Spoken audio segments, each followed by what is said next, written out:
Welcome to this episode of The Self-Led Leader. Today, I am so excited to share the conversation that I was able to have with Simone Schiassi, the former global director at Google.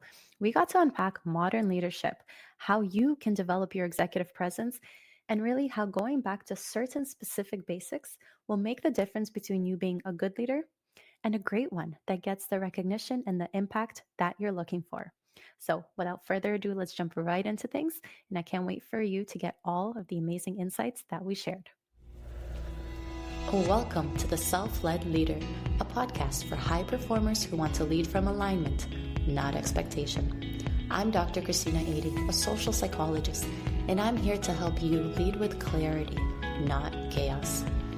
This show is about what happens before the strategy, your mindset, your nervous system, the inner leadership that shapes everything you say and do. Because presence isn't about being loud, it's about being aligned. Let's get right into it.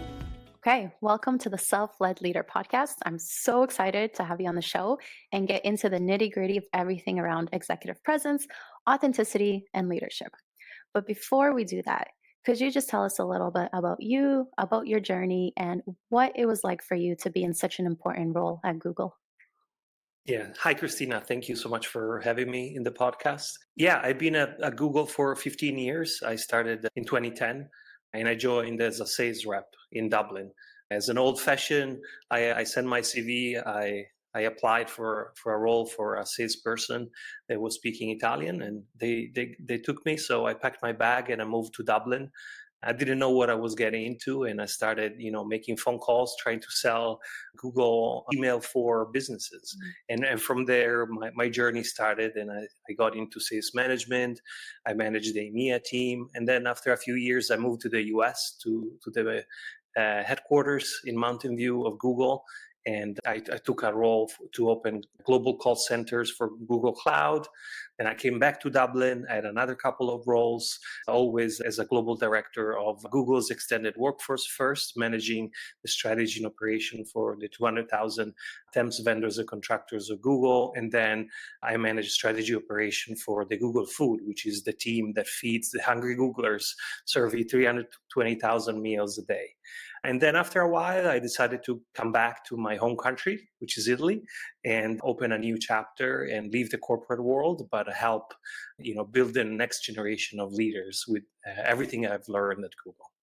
Amazing. It's so funny almost to think back to the days where you would sell Gmail, because Gmail is like such a staple now. Like, who would not have Gmail? Yeah, exactly. And many people didn't know what was for business, which kind of didn't exist yet. We were building as we were selling it. So it's been a fun ride. For sure, definitely. Well, I'd love to unpack a little bit more about what leadership was like, especially at Google. I feel like Google is such a revered company that everyone looks up to as like the standard. So, from your experience, I'd love to hear like how would you describe the concept of executive presence? hmm Yeah, executive presence it boils down to how people will remember you, the image of you in their minds, how you're perceived, how you're heard, how you thought about, and how you felt.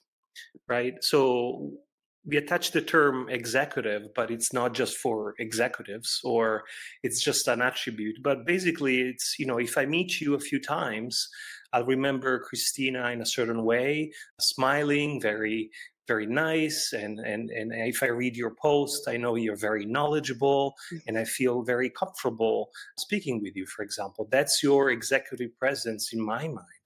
And while it's so hard to give feedback or describe executive presence to someone is because there are so many dimensions that ultimately, when you meet me down the alley, you feel like smiling or you feel avoiding me, right? That's also, unconscious mechanisms that kick in once all the dimensions of executive presence come together. So basically, it's my image in your mind. Yes, I agree with that. I think many people often overlook how they actually are to other people, exactly as you said. We have these preconceived definitions of what we think about ourselves, but it almost doesn't matter because if everyone else Hmm. sees you and just turns the other way and avoids you, like it doesn't matter what you think of yourself at that point, which is a little bit harsh to say, but true. So I'd love to unpack all the different nuances of executive presence a little bit more. So maybe I'll Hmm. start with introducing you to the way that I've broken it down previously. Yeah. And I've defined it into 4 pillars, which I call the PCRA. So it's the presence, exactly as you said, like the energy in which people are showing up, communication skills, their relationships and their ability to actually create and maintain relationships at different levels, and then their appearance, which appearance Hmm. always seems a little bit superficial on the surface. And yet, I'd argue that it matters the way that you It look does matter. physically. Yeah. Yes. So, And it's um, really hard to give feedback, sorry to interrupt, but yeah, like yeah. to someone about their appearance, right? Yes. It happened with a client of mine the other day, and it wasn't a direct feedback, but it's like you should be thinking about how you want to show up, whether you wear a t-shirt or a collared shirt, sort of that's the image people have of you over video conference, for example, right? If you have like an iron t-shirt, either you're the CEO of some company or some crazy genius inventor, and you can sport an iron t-shirt, or else. Yeah, it's interesting because I noticed a shift during COVID, during the pandemic. I think we all got very, very cozy at home. And there was this massive shift on Zoom where all of a sudden it was just taken less seriously. So prior to what I'm doing now, I worked for a little bit for a different consulting company where I would train different doctors, students, medical professionals who were interviewing for different jobs. And part of that was interviewing through Zoom.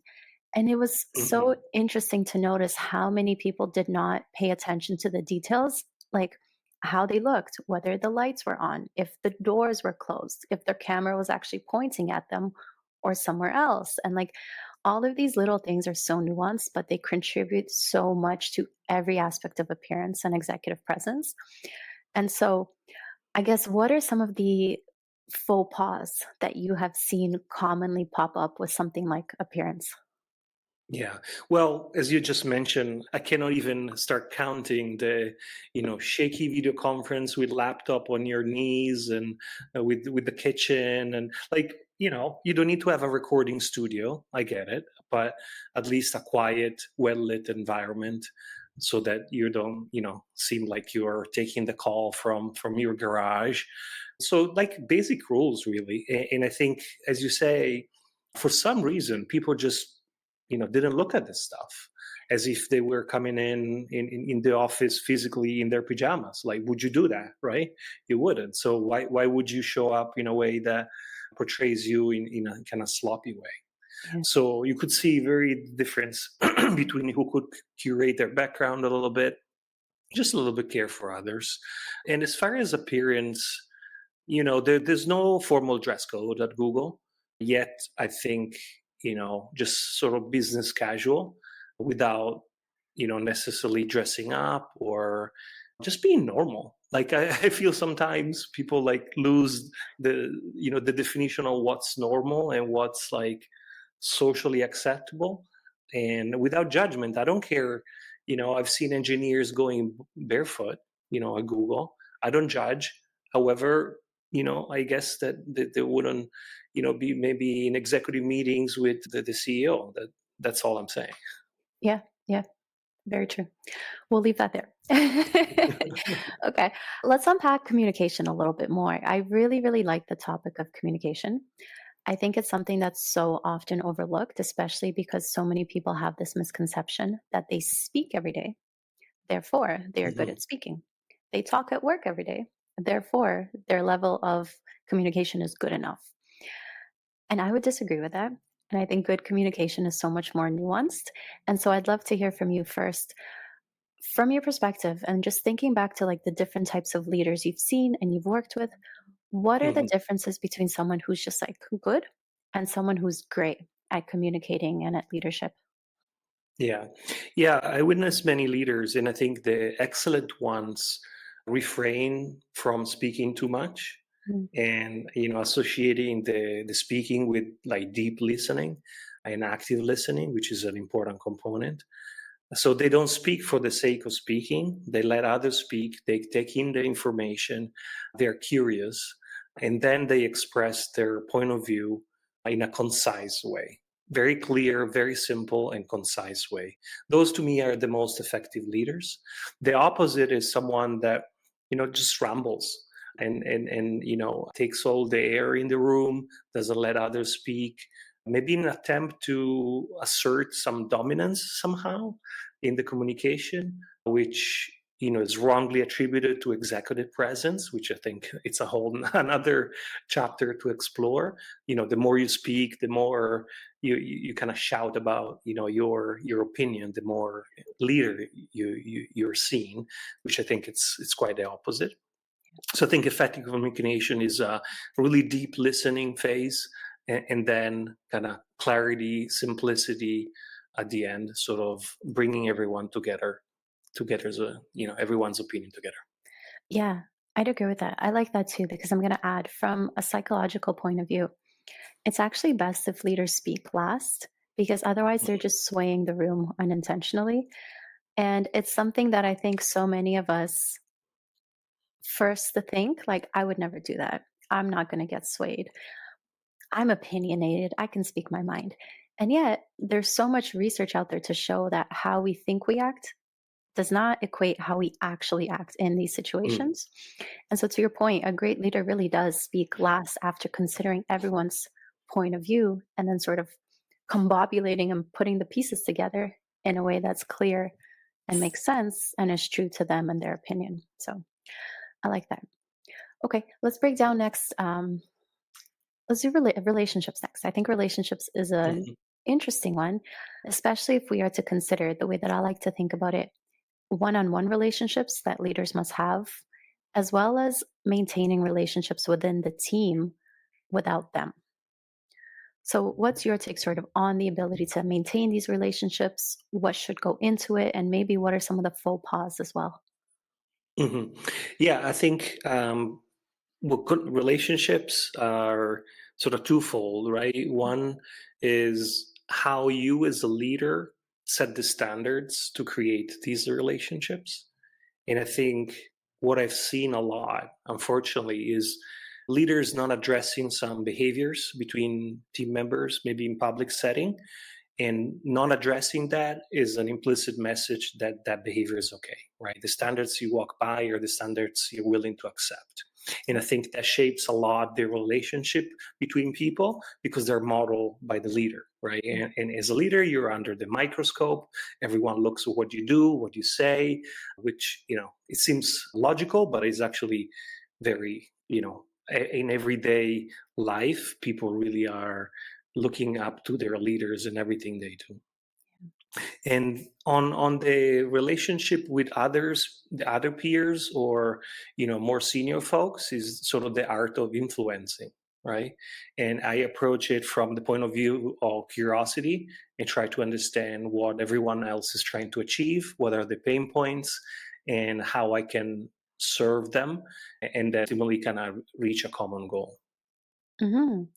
I'd love to hear more about your experience tailoring your leadership to different team members, because I'm a big proponent of everyone having different learning styles, different cultural backgrounds, different personalities.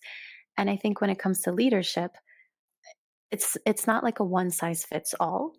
And I think there's a fine line between treating everyone equally, but also tailoring it to match it in a way that sort of fits their style, their motivations, their personality. So I'd love to hear Mhm. more about your thoughts on that.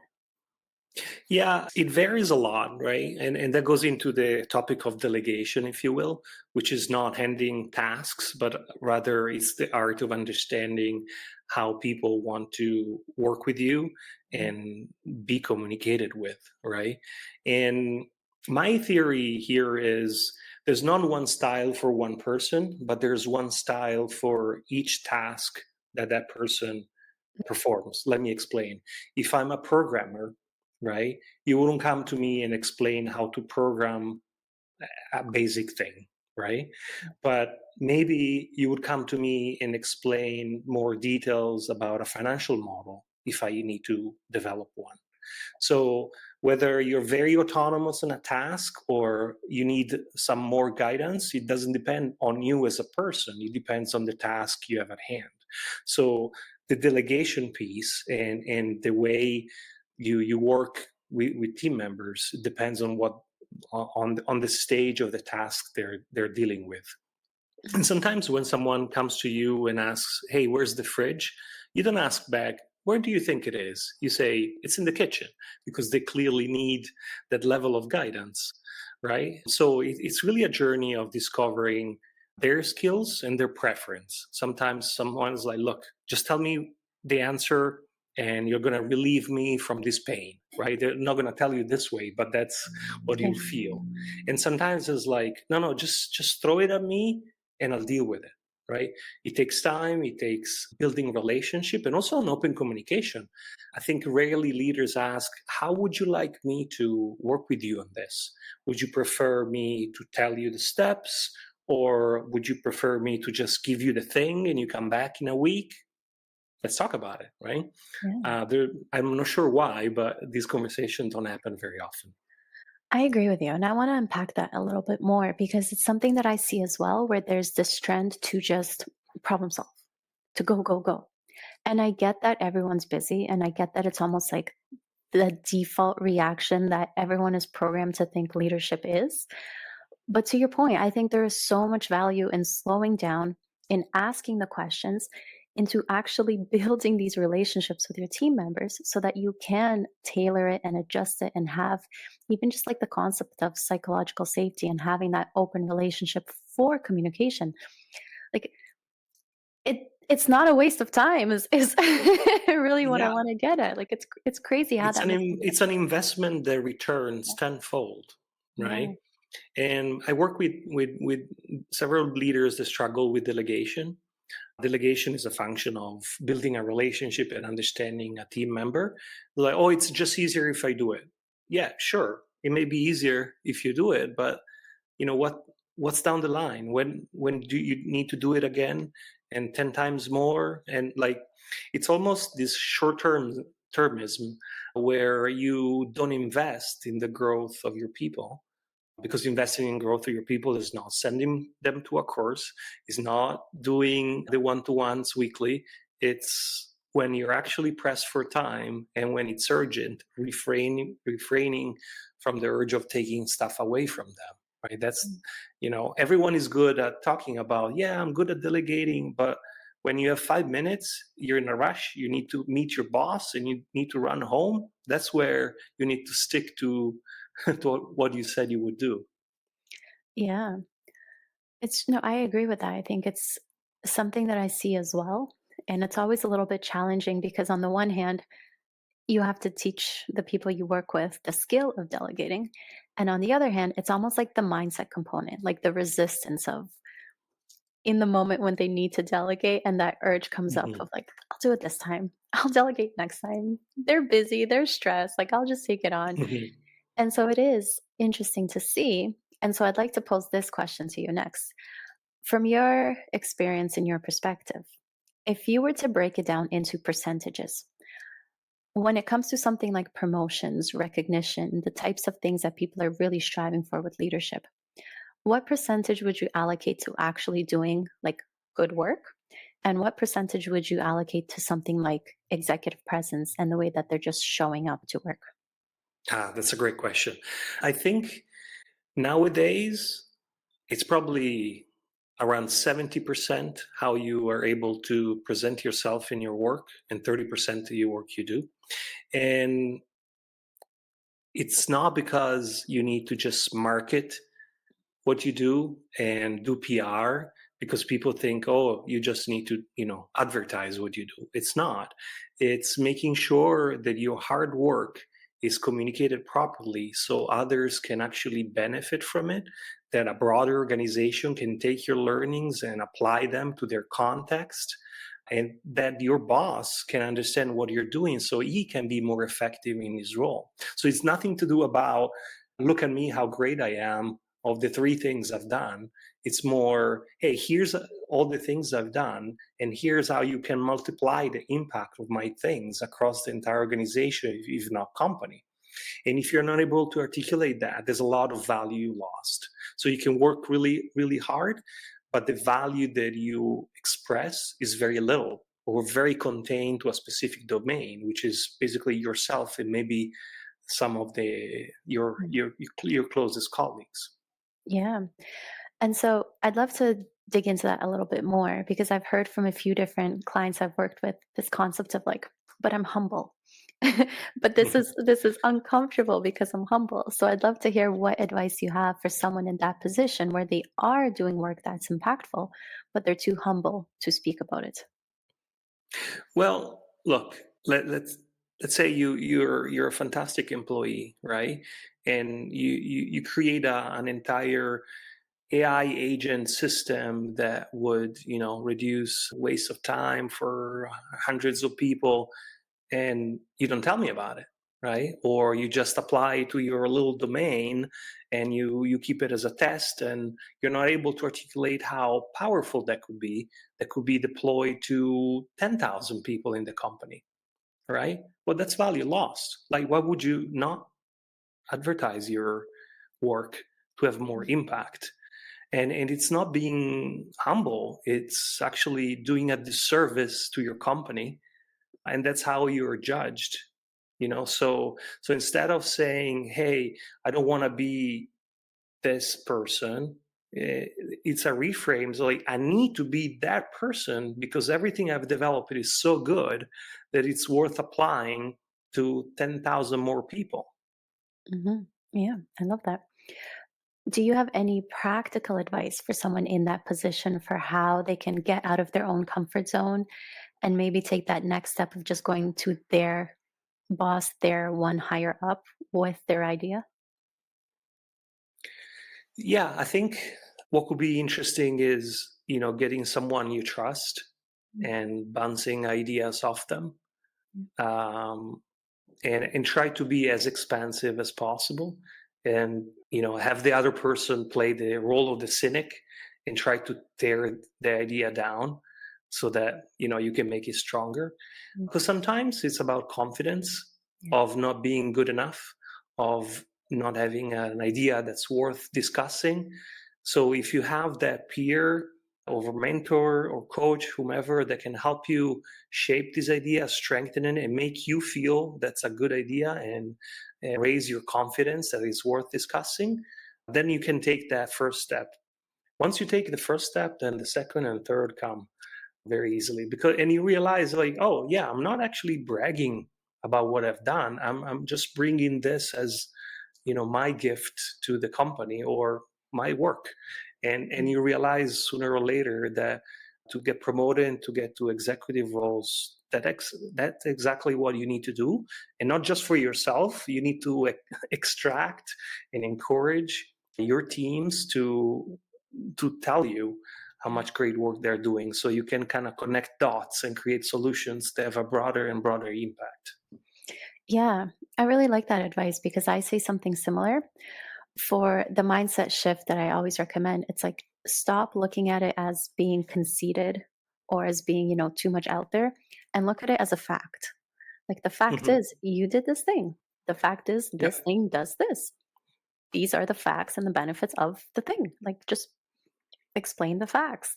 And I find that alone usually helps mitigate so much of that tension that comes up. So that's always a fun one to try as well. Yeah. And I would add that you just need to be also quite sharp in Mhm. delivering what you have done. It's more about, I think, where many people fail is they're going to tell you what they have done, but Yes. not the so what. Yeah. And really, I couldn't care less about how you got there. I care about, so why is this important? So what? What are you going to do with this? What are we going to do with this? So if you can articulate what you have done in terms of impact Mhm. and outcomes, that's going to help much more drive a conversation. Yeah. And so for anyone new to advocating for themselves, how do you recommend they go about figuring out what the impact of their work is? Like what should they focus on? Mhm. I always recommend to go down to basics. Right. You have your goals, right? Whether you created them yourself or your teams created them for you, or you co-created them, and I will go back to them and try to assign your outcomes to one of the goals.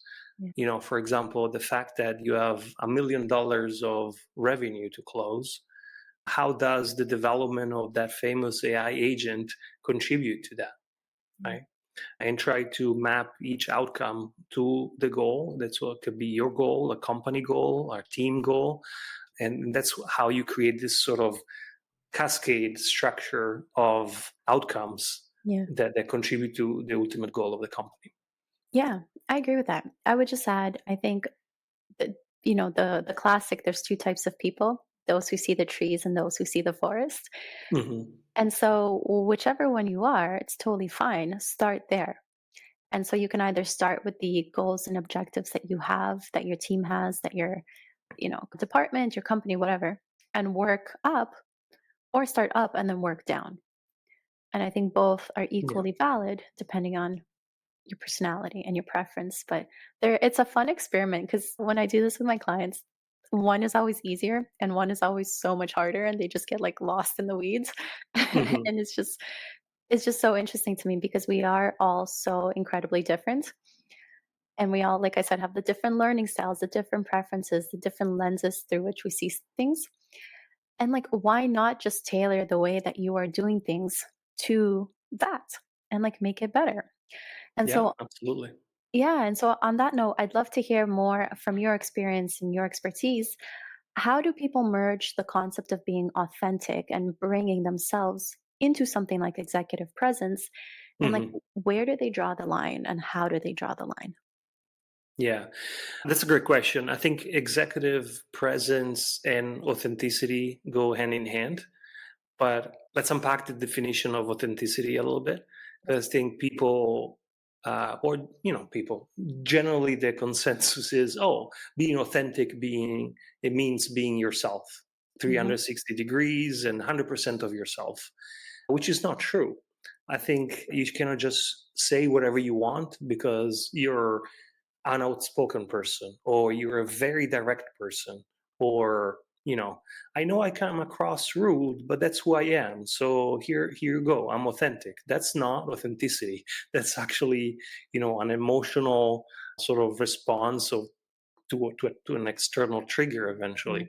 Being authentic is bringing a curated version of your best traits, best qualities to the table, to the discussion. So if I'm a very direct person, I'm going to make sure that I say what I think in a curated way that's appropriate to the context and the people I'm speaking with. And my style should mirror that. But the fact that I say what I think, it doesn't mean that I say everything I think.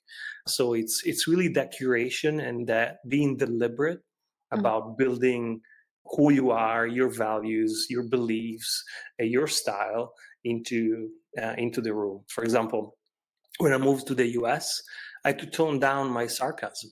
Mm. Coming from Italy and coming from Europe, there's a different level of sarcasm that it's received in a very different way in the US. Yeah. Right. So I had to tone that down. Yet, I believe the humor is part of the workplace, it's part of a relationship between people in the workplace.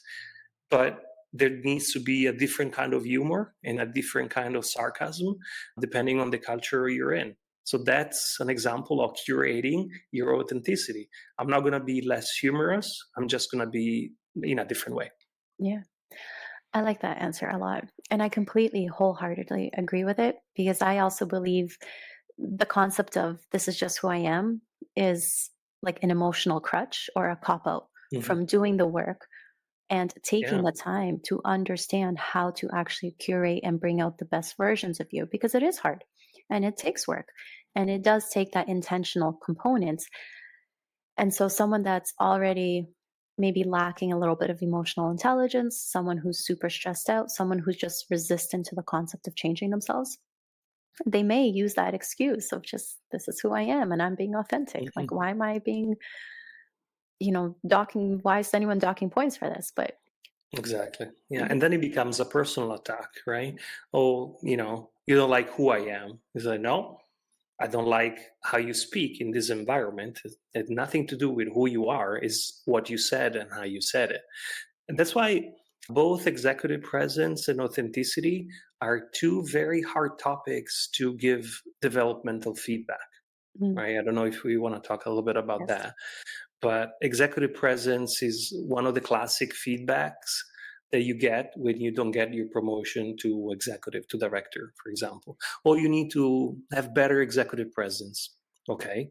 What does it mean? It's not being standing tall, or you don't know what to do with that, right? So Yeah. that's why your framework and your way to unpacking the pillars of executive presence is so helpful. And I wish more leaders adopted that in a corporate environment, because you need to be very specific. It's like, what exactly of executive presence, should I change or improve? But guess what? Who gives that feedback doesn't know, Yeah. because again, it's my image in your head, and Mhm. it can be then, the emotional response that you create in me because of factors that I cannot quite pinpoint, right? So if I add that framework, I could say, well, why do I feel uncomfortable around you? Well, let me see. Is that what you say? Is how you say it? Is how, because you show up in a certain way, dress in a certain way, or because you don't smile? If you have those tools, it's so much easier to provide feedback and help your team to work on specific elements of this executive presence. Yes, and I think you just touched on something that's so incredibly important. And exactly as you said, everyone is interpreting your behavior and just like the concept of you through their own lens. And part of that is partly the way that you show up and the way that you speak. But part of that is completely out of your control, and it is their beliefs, their triggers, their unprocessed trauma, their aspirations that are unmet that they see in you that make them, a little bit Hmm. angry. Yeah. And exactly to that, it's something that's so like it you need the emotional intelligence and you need the right language to be able to describe it. And so, keeping, I guess, to the side for now, we have no control over how others perceive us to a degree. For someone who wants to work on their executive presence and to build it up and to get some tangible feedback, where do you recommend they start in general? Yeah, it's a good question. And the last thing you said opens the chapter maybe Yeah. for another time, but like of the biases, right? Ah, What yes. you mentioned Yeah. is, you receive a message and then you apply your lens. And so that's a very important chapter. So let's put a pin on it and maybe we'll discuss another time. But I would recommend helping your manager unpack executive presence. I received that feedback. I didn't know what to do with that. I know Mm, many managers receive that feedback, don't know what to do with that, and actually do disasters because they think mm, they need to be more assertive. So they try to be a little bit more aggressive in meetings, or, you don't know what to do with it, right? So I think I would recommend asking the question, hey, out of, executive presence is pretty broad.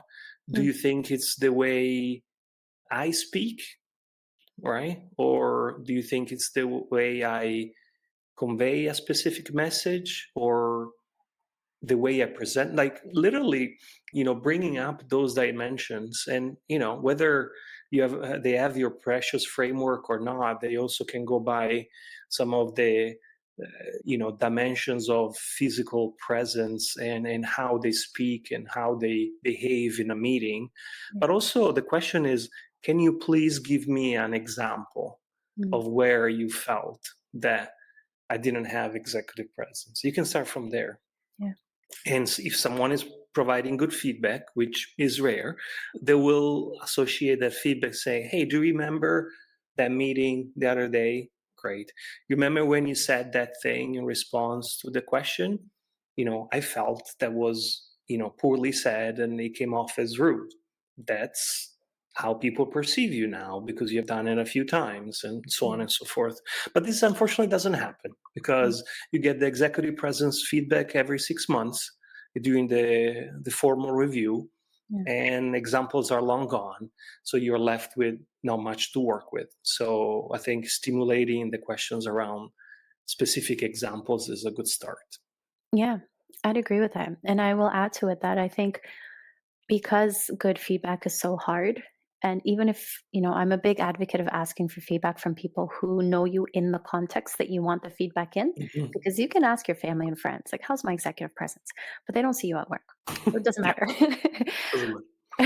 But because it is so hard to get that accurate feedback, one thing that I really advocate for is the self reflection Mm, through a few different avenues. So, one of them is actually recording yourself and looking back at the recording. So, that could be Zoom that's a calls. hard one. That is a hard one, but it's so effective because one of the biggest things that I see people take away is like, shit, like I didn't know that's what I look like. I didn't know that's the Hmm. facial expressions I'm making. I thought I Yeah. was doing amazing active listening and like sitting straight and like, what is going on? And like, it's such a wake up call. And then the other sort of avenue that I always advocate for is like go and be intentional with looking at examples of other people in your company if you can. If not, then other Hmm. people online, YouTube, even like Alex and Layla Hormozy, who are massive and have these like incredible YouTube channels where they teach these skills. It's like you don't have to be constrained to who is in your actual vicinity. You can go find examples of role models who you aspire to be like and just start there. Like, what is it about that person that I consider to be a role model? What is it about them that's like attractive to me in the leadership sense? Like, what are the skills that they have that I really want to have? And then take that self reflection to be like, okay, I lack this.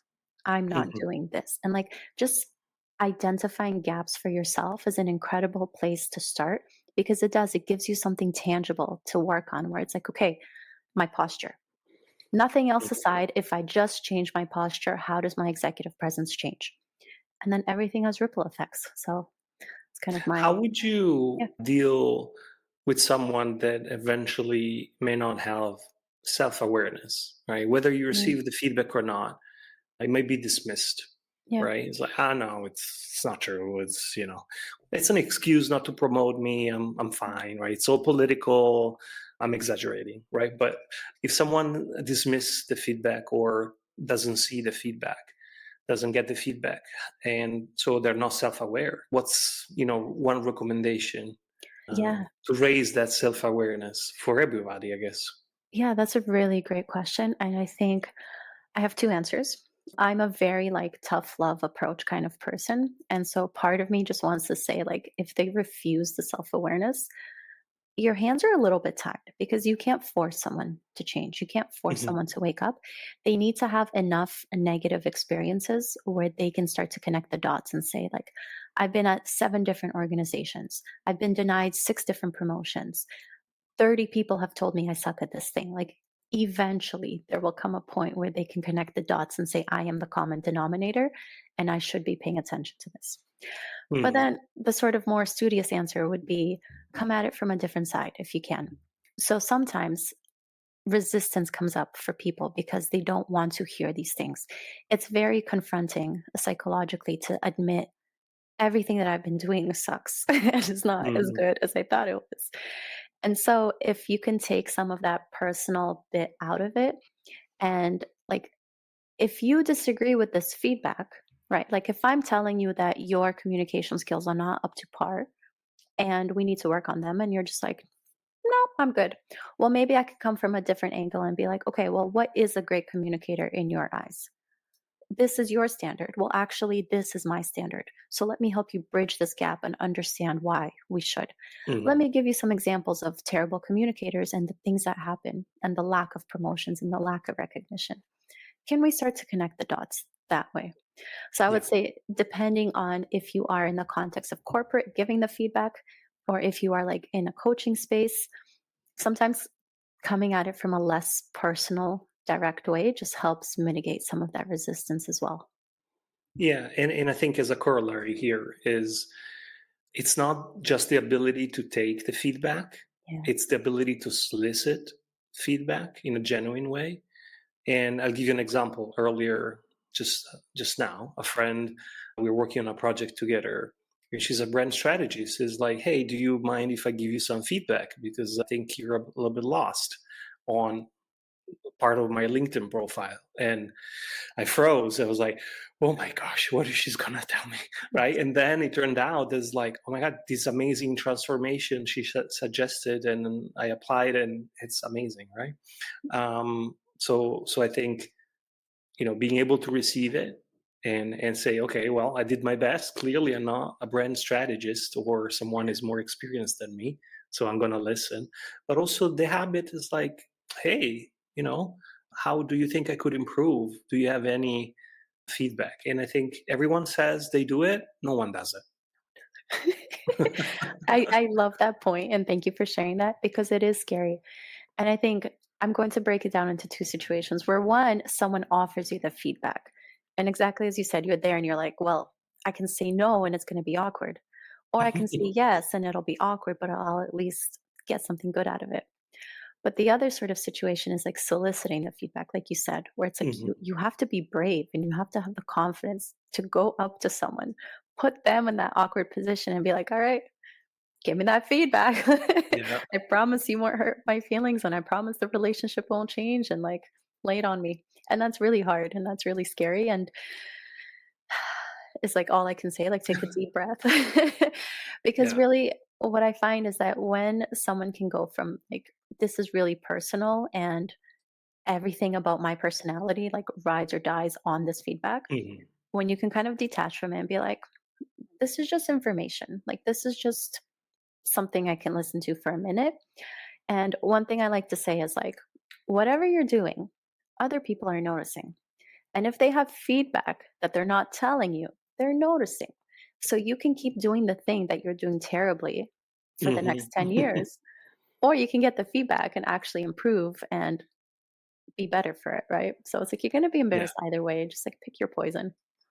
And as a bonus, right, if you're a leader, a manager, asking for feedback is a fantastic way to build psychological safety, Mm, because the message you send is like, I'm not perfect. I want to learn. We're in this together. I value you so many ways. Then, you got to accept it. You got to say thank you and not try to justify yourself or find some excuse of why you're doing certain things. Just take it. But that is a great builder of psychological safety. yeah. So let's unpack that a little bit more. I think psychological safety is another term like authenticity, where it's just like Hmm. thrown around the winds of LinkedIn, right? Yeah. From your perspective, sort of what goes into creating that psychological safety and like what is it? Yeah. Well, to me, again, it's stripping some of the layers that we learned as, leaders that are not actually leadership. It's just being kind of normal. Think you're more or better than others, work hand in hand with others, ask for their advice, listen to them, provide genuine feedback with care, which, after so many years, I kind of reconnect by to like, yeah, just be a good person, which is a silly definition, right? But like sometimes you think, as a leader, you need to put an armor on and go with your sword and shield to war, and you need to be the bravest. No, just be like a good person that cares for your team and wants their best. Yeah. And that's where, psychological safety flourish. And admitting when you're wrong, you read it, we say it all the time, but genuinely say, hey, I messed up, I'll do better, or what could have done better. It's just small things that make the teams feel heard and seen and valued.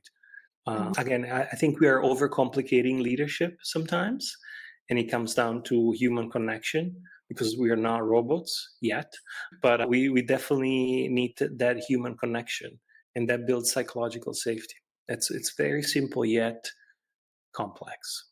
Yeah, I like that answer. And so, from your perspective, I feel like, especially with maybe someone new to leadership and like the leadership role, a lot of these things that make someone a great leader require removing the ego from the equation. And so, Hmm. there's almost like this battle between in the hierarchy of the organization, like I'm above you and I should act a certain way being like above you in the hierarchy, but then also it's like I have to do all these human things and remove my ego and connect and admit that I'm wrong, which is like for some people. And so, how do you recommend going about finding that balance? Yeah, I mean, I think we tend to mix the org chart Mm, with your role, yeah. right? Actually, the org chart is flipped, should be an inverse pyramid where the CEO serves everyone above and so on and so forth, right? But, society wants people in power and responsible at the top, and it's all good. But ultimately, you're there to serve. You're a mere custodian, right? Custodian of the growth of people and of the business. When you leave, you just need to leave the place in a better shape than you found it, and people are in a better state than you found them. So you're just a custodian, right? So if you think in that way, it's not about you. It's about making everyone grow and flourish, the business and the people and their careers and their balance and their families and everything. So, and ultimately, you will shine of reflected light. Mm, That's the concept, right? It's tricky when you're in a very senior position where you actually don't do things like with your hands on the keyboard, so to speak, right? You're not the one coding, you're not the one building, but you're the one creating the right environment for things to happen. And there, the critical question that we used to ask when promoting people to director or senior director levels is, did this happen because of them or despite them? That's a mm. very simple question that lets you understand what was their impact. That's a very powerful question. That really is because I feel like I need to process that for a moment because it's it's such a good question, and it's something that I think a misconception I see in the conversations that I'm having. It's like there's almost this need for control for leaders, Mhm. especially when they've been promoted recently. It's like I have to prove myself. I have to really step into this role and make an impact. And the best way that they often know how, and maybe we can go into like societal conditioning of this, but it's often this like I have to do it through control and through force. And I have to like get in on everything and like micromanage in a sense to make sure that it's done, to make sure I'm making the impact that I want because now my reputation's on the line. And Mhm. like that is such a great question. I'm just going to keep coming back to it. I loved it because it is. It's like when you are doing that, like when you are too hands on, you're harming your team, even though you may have good intentions. Like it's not Yeah. coming through.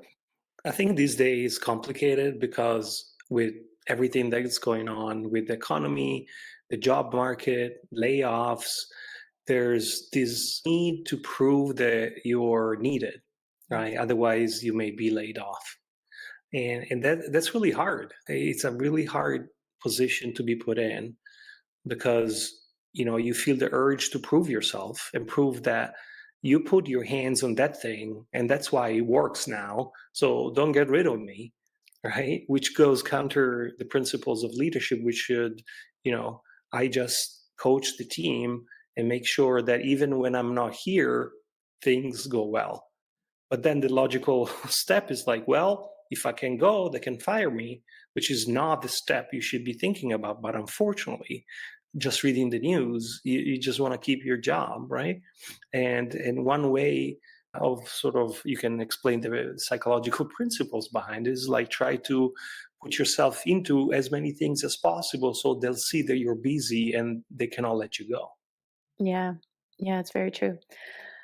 I need to think about that a little bit deeper for a second, but like there's just so many things that go into it psychologically, especially maybe this is a good time to come back to that and the idea of like cultural differences and cultural norms and like biases and Mhm. all of that are at play, especially now. And I imagine even more so at a place like Google, where it's like so interconnected. More and more companies are going global and have different workers in different parts of the world. And there's so many different layers and nuances that come with that. And so maybe we can start with just unpacking your experience, like even your transition going to the US Mhm. and like the cultural differences that you were exposed to and the way that you had to adapt your own leadership style to that. Yeah. Well, I think there's definitely talking about biases. Like there's a proximity bias, right? For sure. And it's funny because as like I always suffered, quote unquote, suffered being in Europe from the decision taken from Mountain View, because I was always say Google is not a multinational, it's an international company with, so it's an American company with sites abroad, which is very different because everything is taken, decisions are taken centrally. So when I was in Europe, I was like, well, when I'll go to the US, I'll make sure I'll keep in mind the region's struggle with the fact that decisions come from Mountain View. Well, guess what? 6 months in, almost forgot Yeah. because you're in the middle of it. It's not because I didn't know. It's just because you're there. Decisions are made in quick meetings and so famous coffee meetings or water cooler conversations. And it was like that, right? And then Europe wakes up and you kind of deliver the decisions or you involve them last minute. So there is a proximity bias. There is something that needs to be taken into account when you lead a global team versus a team that's all in the same city, or in a hybrid environment. Someone has the opportunity to close the video conference and continue the conversation while you're on the other side of the world and you're disconnected, literally. Yeah, it's a very good point. And so maybe circling back to the concept of relationships and communication, how do you find leaders have to adapt the way that they speak to consider or account for like cultural differences, Mhm. cultural norms, things like that?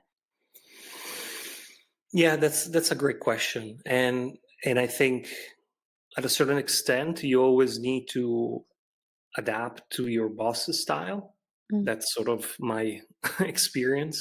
yeah. No matter how much the boss needs to flex their style to accommodate cultures.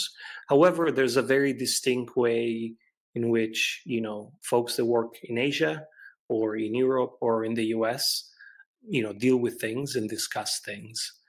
What is really important is just giving the opportunity for everyone to speak at a table, whether they're more reserved or they're video conference or they're dialing in from Japan, or they feel that they wouldn't interrupt anyone because of their culture. There's so many factors, but it really boils down to you as a leader just asking the question, what do you think?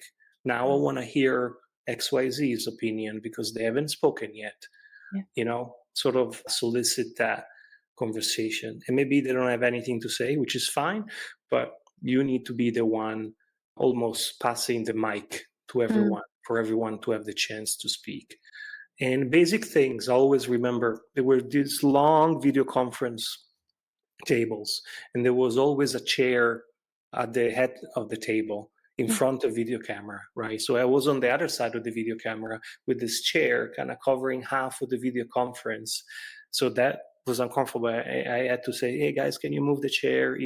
That should be something that doesn't happen. And then, people just like, eating chips. And so all the noise in the mics or banging their fists or, their fingers. So, just make it a little bit easier for everyone to participate on an equal playing field with very basic things. Again, I'll repeat myself. It's just going back to some very basics, human connection things. Oh, someone is on a video conference. Maybe we should take out the chair in front of the camera. Someone is on a microphone. Maybe you shouldn't eat your chips on the mic. Very basic things, but we forget easily. Yeah, it's true. And like that's exactly how you build that psychological safety. Like even Yeah. if you have to call it out, but especially to your point, like you go around the room and you get everyone to participate Hmm. and you at least invite them for the opportunity to participate. Because I've spoken with many leaders who sort of hesitate and like that used to be me. I used to sit at the very back, Hmm. at the back of every class, at the back of every meeting. I did not want to speak up and like I've always had this dichotomy personally where on the one hand I was always like very alpha and very outgoing and very like outspoken. And yet a large part of me was like, I don't want to be here. I don't want to be seen. And it was like such a weird process to go to for myself to even develop the skill of like even like I was mentioning earlier, like a couple of years ago, I would have never been caught on social media. Like I would have never posted a video of myself or anything. And like now here I am. And like The that's a queen of skill. videos. Thank you. But it's like it's a lot of this is like skills that people have to learn, and it all starts Hmm. with that self-reflection and that like I need to push myself and I need to try and I need to go back to the basics and understand how I am doing on these basics before I can even layer in things like psychological safety. Yeah, And so, and yeah, and many of these reactions or oversights, let's say, are because everyone is so busy, right? yes. So you jump in a meeting, you're rushing from another one, so you're not fully present in this one, and there's the phone notification, and and this and that. So I think again, let's remove some layers, let's remove some unnecessary meetings and busyness, and let's go back to some very sort of human norms that are discovered or rediscovered through also being present in the moment. Yes. And so maybe we'll unpack how to even be present in the moment a little bit more. And then I want to go back to like the mindset and the biases because I think there's so much there that's good as well. Um, Hmm. I guess like just general recommendation because like everyone is busy, everyone's stressed, everyone has 72 tabs in their mind open of like things they need to do. What would you recommend as like maybe one or two things they can do practically to actually start being present? Yeah, I mean, it's silly, but I got into a session with one of my clients, a CIO coming from our charge meetings. And, the first thing I told him, like, just take a deep breath, maybe two deep breaths, and just relax. We're in a different space, sort of acknowledging and calling out that this is a different space, Yes. different situation. Do it for yourself, right? The other, like, remove your phone. Mm, Don't have it in sight. Potentially put it somewhere, in your backpack and stuff. Because having it on the phone or on the table, you know what's going to happen, right? If it buzzes or rings, you're going to pick it up and see what's that, and it's going to be very disruptive for the person that you actually have in front of you. And then practically what I do, or what I used to do at Google, is try to organize all my one-to-ones in one after the other, mm, like with reasonable breaks, yeah. because I'm in the coaching space, right? So imagine instead coming from a forecast meeting that maybe wasn't that fun, and then you jump into one-to-one where someone is trying to get some problems unpacked, and then you jump into another decision meeting and back to people. That doesn't work. There's some emotional and sort of cognitive sort of switching costs. Yes. So if you pack your one-to-ones, maybe 3, 4, 5 in a row, with some maybe 10 minutes break between one another, and you put them in one afternoon, in one morning, you're in that space, in a listening space. You can hear people out. You can be the best coach you can. Yeah, I like that a lot. And I think going back to the basics as well, it's like move your body if you can. Make sure you're drinking water as well. Have some sort of protein bar, granola bar, apple, something because it makes a difference. Like it's crazy how much the basics are overlooked and like Yeah. you have to go back to them. And it always makes me laugh because it seems too simple to work. I feel like most Mhm. of us are now like, I need this hack, I need this thing, I need this secret Yeah. Yeah. formula. Like it's the basics that are rinse Yeah. and repeat.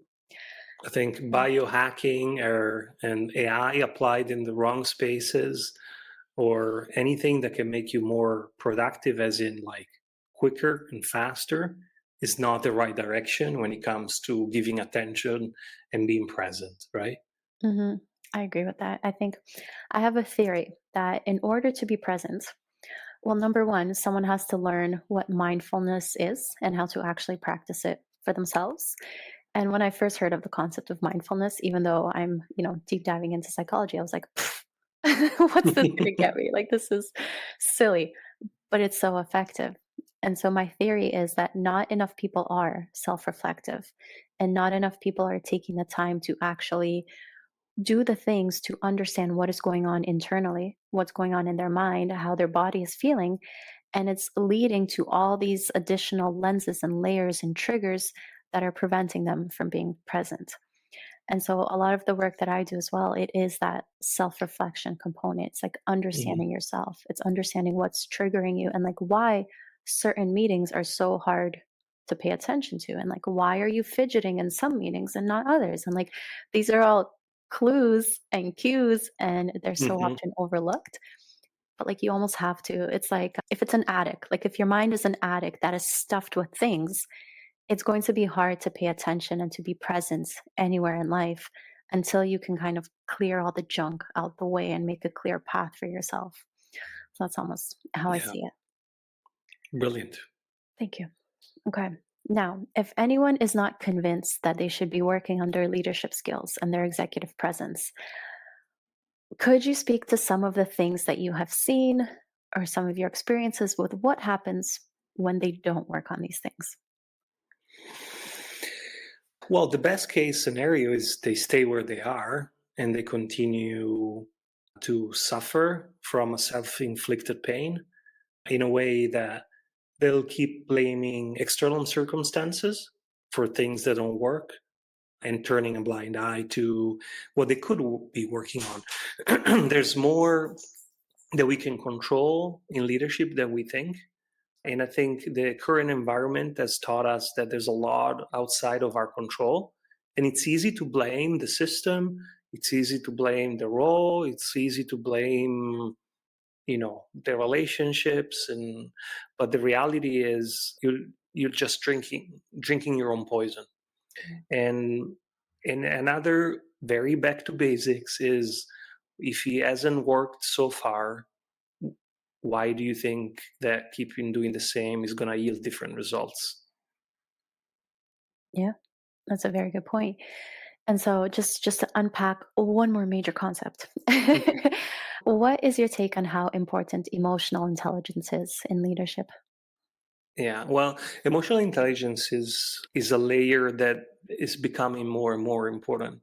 Mm, From a technical point of view, bear with me, is organizations are more and more matrix organizations. People are asked to, especially at the higher level, to sort of exert authority or control things they don't have formal authority over, right?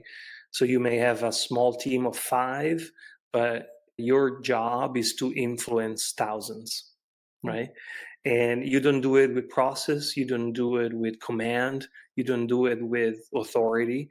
You do it with emotional intelligence, with your influencing, which is, has a 80% component of emotional intelligence. You do it with listening, and you do it with your executive presence. So then what are some practical strategies that someone can do to start developing the skill of emotional intelligence? It comes down to listening first. Mm, And again, one of the basics, it seems silly, but it is. Start with a one to one. I've been working with a client who starts their one to one with, the laundry list of things that need to be done and process oriented, right? Instead, start with one to one with like, how are you feeling? How was your week? And kind of unpack a little bit their emotional state, and how do you feel in the job, and is there anything that worries you about your current role, or this happened or that project, and you know how's family, how's like it comes down to getting a little bit personal. And people think that personal is not appropriate in the workplace. It should be professional, while they're not mutually exclusive. Actually, being professional is also, having interest in our team members' personal life and emotions and feelings. So start with that. And you may feel uncomfortable a little bit at the beginning asking about their feelings, and then keep going. Like the second question should be, oh, okay, tell me more, you know? And so just keep going until, you feel it's a nice, friendly conversation, and that you learn a little bit about their emotional state, and then reflect on that a little bit. Oh, they told me they're worried about the targets. Why are they worried? And let me ask you next time. And I think again we put so many layers, unnecessary layers that cover the emotional intelligence that then it's really hard to strip them back and go to a very human and normal conversation. Yeah. And I think this is a really good time to interject those biases that we kept talking about Hmm. because we see things from the lens of our experiences. And it takes intention to recognize that how we see things, the default reactions that we have, the default everything that we have is literally us. And because it's our lived experience, it's the way that we do everything. Number one, we tend to assume that everyone sees it and thinks about it the same way. And number two, we think that they have a similar perspective, right? And Hmm. so part of emotional intelligence is unpacking your own lens, your own experiences, your own biases, your own ways of thinking, and recognizing that just because I do it, just because I think it's good, doesn't mean that you think that.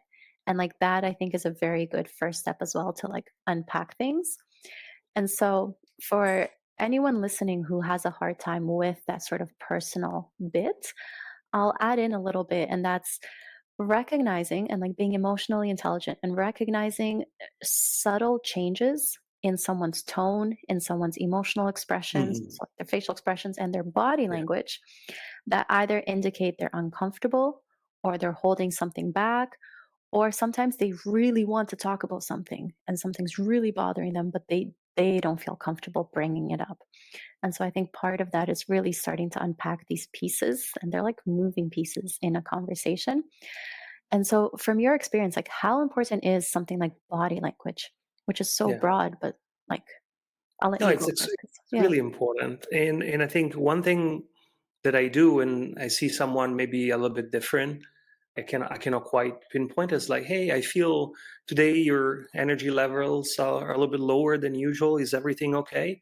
And that can just open up a conversation like, no, well, this is happening, or I'm okay, or I just didn't sleep because my kids kept me up at night, and because life happens. It's not, and that helps connecting and creating that sort of safe space, and that is your piece of emotional intelligence right there.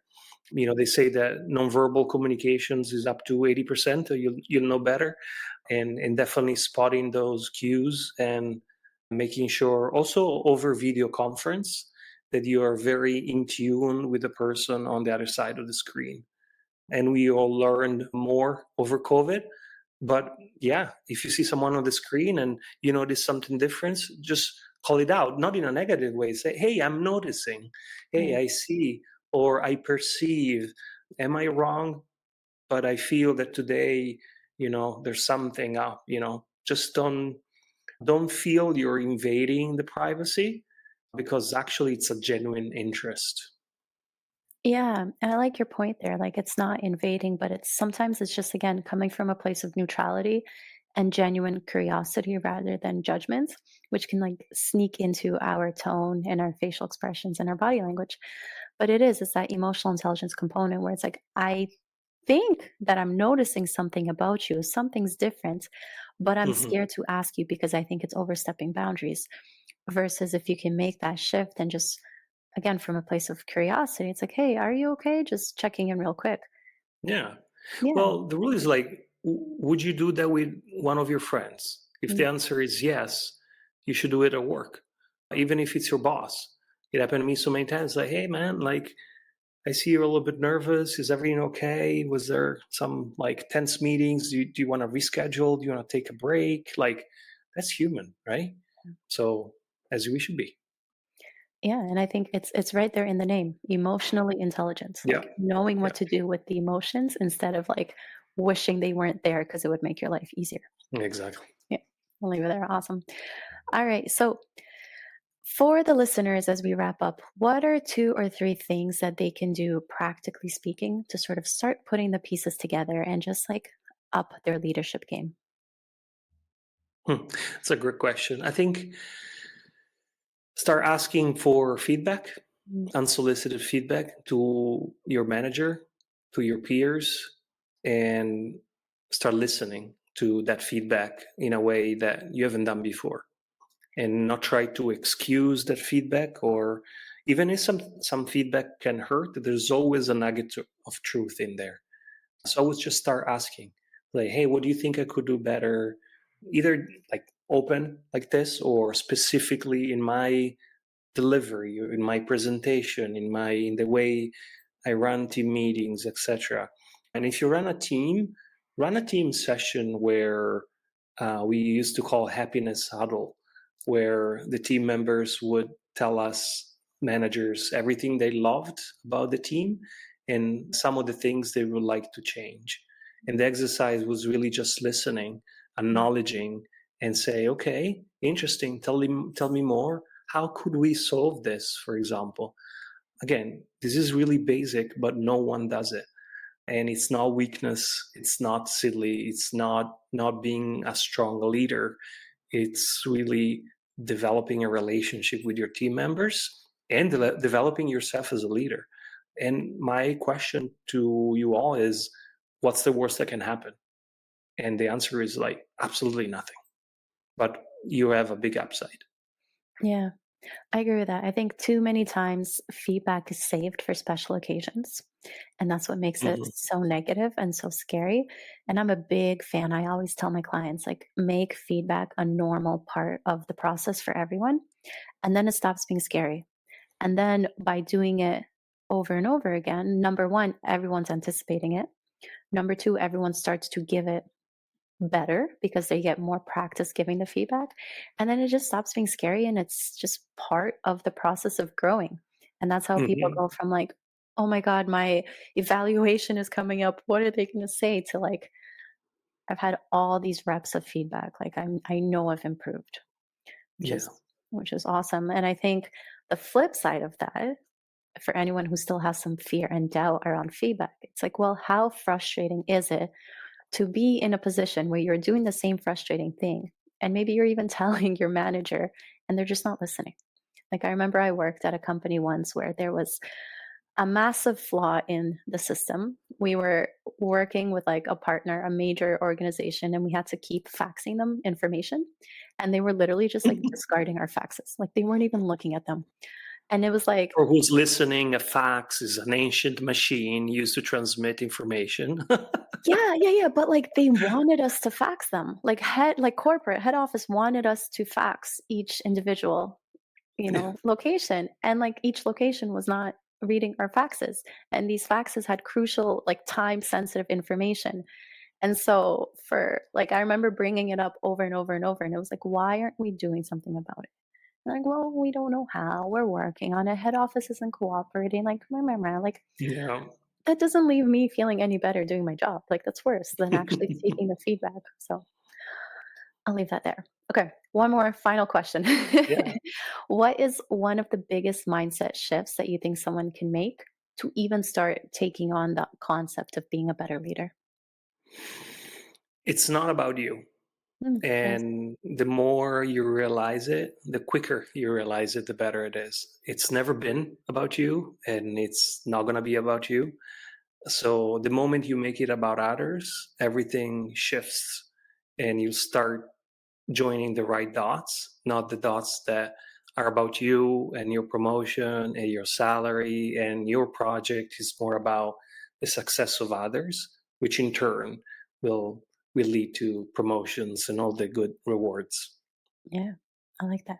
I like that a lot. It's a very good mindset shift to make because it also takes so much pressure off of like, I need to be Yep. perfect. So awesome. Okay.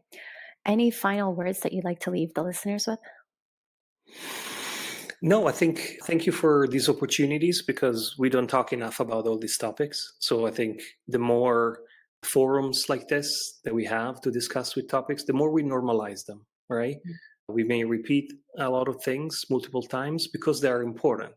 Yeah. And I think every time we see a slightly different angle, so I just encourage everyone to just keep pursuing the betterment of themselves as far as leadership goes, and definitely work with you and others, because nowadays you don't need to do it alone, right? 20 Yeah. years ago, maybe. Today there's so many precious resources like this one, and So it's important to not feel alone in the journey. Yeah. And I think I'm going to reiterate the question of take a moment to consider, are you helping your team or are they thriving despite of you? I think that's a Hmm. beautiful question to leave everyone with. So for everyone interested in you and your work and your experience, where can they find you? Where should they go? Yeah, you can look me up on LinkedIn.